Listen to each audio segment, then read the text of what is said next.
processus d'installation d'une charnière continue à engrenage Select SL57.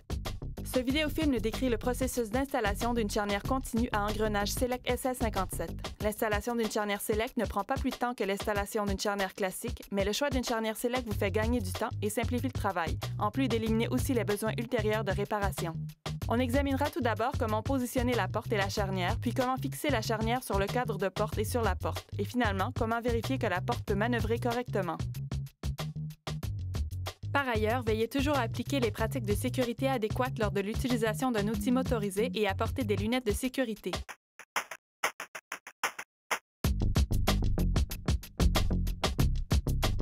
Tout d'abord, retirez du sachet d'emballage le document des instructions d'installation et les pièces de fixation.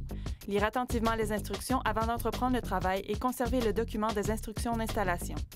Le sachet des pièces de fixation contient vis à collet, pointeau, écrou cylindrique, vis auto-taraudante pour la porte, vis auto-taraudante pour le cadre de porte. Étape 1. Dépose de la porte existante. Le cas échéant, commencez avec la dépose du mécanisme de fermeture de porte. Ôtez les vis fixant les charnières classiques existantes sur la porte. Veillez à utiliser l'embout de tournevis de taille appropriée pour les vis. La corrosion peut avoir détérioré les vis, ce qui peut rendre leur extraction difficile.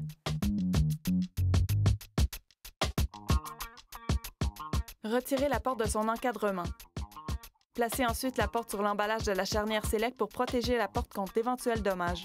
Ôtez ensuite les vis fixant les charnières classiques existantes sur la chambranle. Étape 2. Positionnement de la porte dans l'encadrement. Tout d'abord, placez la porte dans l'encadrement pour évaluer l'ajustement. Ensuite, placez des cales pour aligner correctement la porte dans l'embrasure. Commencez en plaçant des cales sous la porte.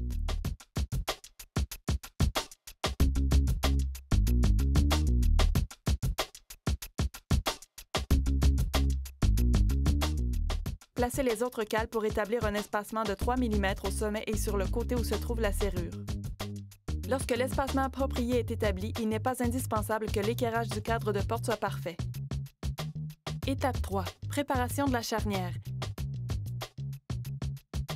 Il y a 3 vis de calage sur le côté de l'élément ouvrant de la charnière. Commencez par desserrer avec une clé Allen de 5 sur 64 pouces les 3 vis de calage qui maintiennent en place la tringle de garniture de l'élément ouvrant de la charnière.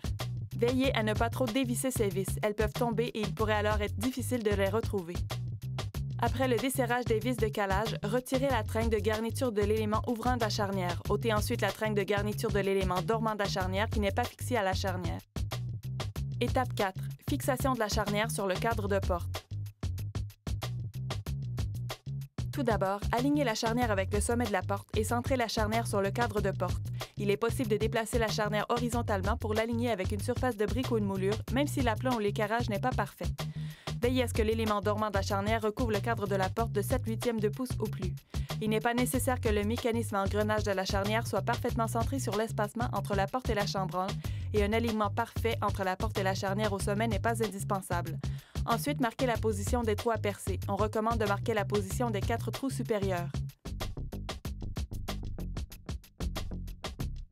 Utilisez un embout de tournevis Phillips pour préplacer la vis du sommet dans le cadre de porte avant de fixer la charnière. Il peut être nécessaire d'employer un escabeau, particulièrement lorsqu'on travaille seul. Ôtez la vis. Ensuite, maintenir la charnière à sa position d'installation et placer la vis du sommet. Placez ensuite les autres vis de fixation de la charnière sur le cadre de porte. Notez la présence de 4 trous pour des vis de fixation de la charnière sur la porte. Ces vis maintiendront la porte en place jusqu'à la pose des boulons inviolables. Installez ensuite les 4 vis de fixation de la charnière sur la porte.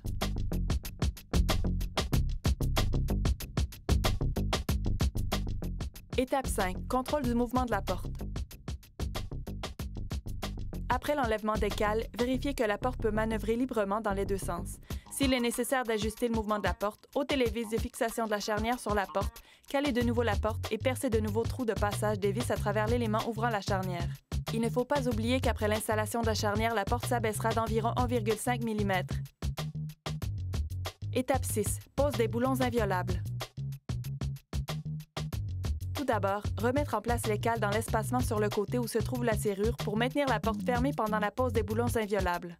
Veillez à installer correctement les boulons inviolables. La tête bombée de chaque écrou cylindrique doit être placée sur la surface de la porte à protéger d'une éventuelle tentative d'effraction. La tête des vis à collet doit être placée sur l'autre face de la porte.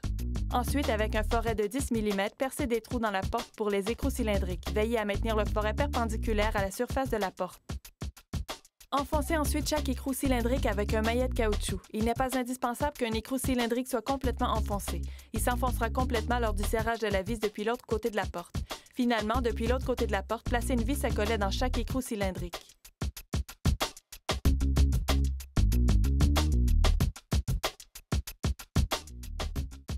La dernière étape concerne la pose des tringles de garniture sur la charnière. Tout d'abord, installez la tringle de garniture de l'élément dormant de la charnière qui n'est pas amovible. Employez un maillet de caoutchouc pour la mise en place de la tringle de garniture de l'élément dormant de la charnière, ou bien interposez une cale de bois entre la tringle et le marteau si un maillet de caoutchouc n'est pas disponible. Ensuite, installez la tringle de garniture de l'élément ouvrant de la charnière. Elle est amovible, ce qui permet l'installation ultérieure d'une autre porte sur le même cadre de porte. Positionnez correctement la tringle avant de l'emboîter, puis bloquez la tringle avec les 3 vis de calage. Finalement, réinstallez le mécanisme de fermeture de porte s'il y en a un.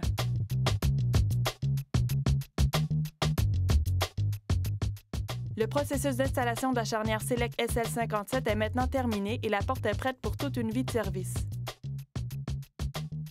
Durabilité inégalée. Produit protégé par la seule garantie perpétuelle de l'industrie. Charnière Select.